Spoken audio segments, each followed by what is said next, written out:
Hi friends, welcome to Josh kitchen. இன்றைக்கி கருவாடு போட்டு கருணைக்கிழங்கு குழம்பு கிராமத்து ஸ்டைலில் எப்படி செய்கிறதுன்னு பார்த்துடலாம். இதுக்கு 1/4 கிலோ கருணைக்கிழங்கு எடுத்திருக்கேன். இதில் மண் அதிகமாக இருக்கும், வாஷ் பண்ணிவிட்டு எடுத்துக்கலாம். குக்கரில் ஒரு விசில் போட்டு எடுத்துட்டு இந்த ஷேப்பில் கட் பண்ணி எடுத்து வச்சுக்கலாம். கடாயில் கொஞ்சமாக நல்லெண்ணெய் சேர்த்துருக்கேன். எண்ணெய் சூடானதும் வெந்தயம் பொரிய விடலாம். வெந்தயம் நல்லா பொரிஞ்சு வரட்டும். இது கூடவே 5 பல் பூண்டை தட்டிட்டு சேர்த்துக்கலாம். கட் பண்ணி போகிறத விட தட்டிட்டு சேர்த்தா தான் அந்த ஃப்ளேவர் நமக்கு சூப்பராக இருக்கும். இது கூடவே 20 சின்ன வெங்காயத்தை சின்னதாக கட் பண்ணிவிட்டு சேர்த்துக்கலாம். 5 பச்சை மிளகாய், கொஞ்சமாக கருவேப்பிலை, கொஞ்சமாக உப்பையும் சேர்த்து நல்லா வதக்கிக்கலாம்.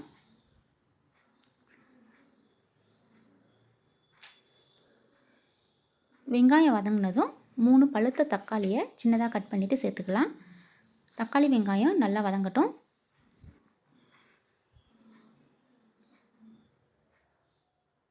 இது எல்லாம் வதங்கினதும் இது கூடவே கொஞ்சமாக மஞ்சள் தூளையும் சேர்த்து வதக்கிக்கலாம்.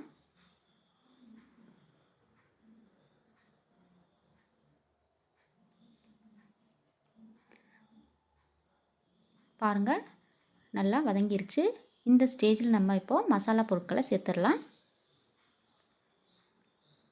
3 டேபிள் ஸ்பூன் மிளகாய்த்தூள் சேர்த்துருக்கேன். 2 டேபிள் ஸ்பூன் தனியாத்தூள் சேர்த்துக்கலாம்.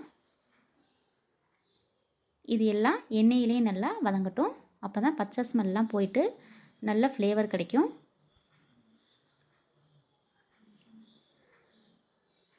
கருணைக்கிழங்குல அவ்வளோ நன்மைகள் இருக்குது. நம்ம உடம்புல உள்ள கெட்ட கொழுப்பெல்லாம் இதை குறைச்சிரும். பைல்ஸ் ப்ராப்ளத்தை க்யூர் பண்ணுது. விட்டமின் சி இருக்குது. அல்சரையும் இது குணப்படுத்துது. அவ்வளோ நன்மைகள் இருக்குது. இப்போது மசாலாலாம் வதங்கினதும் ஒரு எலுமிச்சை சைஸ் அளவு புளியை கரைச்சிட்டு இது கூடவே சேர்த்துடலாம். தேவையான அளவு தண்ணியையும் சேர்த்துட்டு நல்லா மிக்ஸ் பண்ணிக்கலாம்.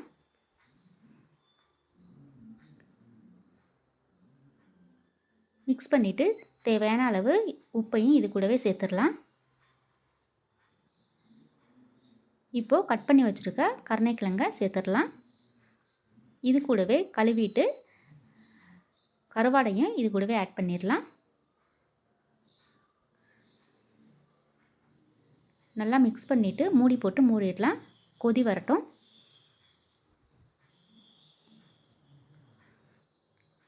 வாரத்தில் ஒரு முறையாவது இது சாப்பிட்டா நமக்கு ரொம்ப நல்லது. பாருங்கள், நல்லா கொதி வர ஆரம்பிச்சிருச்சு. கருவாடெல்லாம் வெந்து கிழங்கெல்லாம் சூப்பராக வெந்து வந்திருக்கு. டேஸ்டியான கிராமத்து ஸ்டைலில் கருணைக்கிழங்கு குழம்பு ரெடி. நீங்களும் இதை வீட்டில் ட்ரை பண்ணி பாருங்கள் ஃப்ரெண்ட்ஸ். சூடான சாதத்தில் ஊற்றி சாப்பிட்டா அவ்வளோ சூப்பராக இருக்கும். தேங்க்யூ.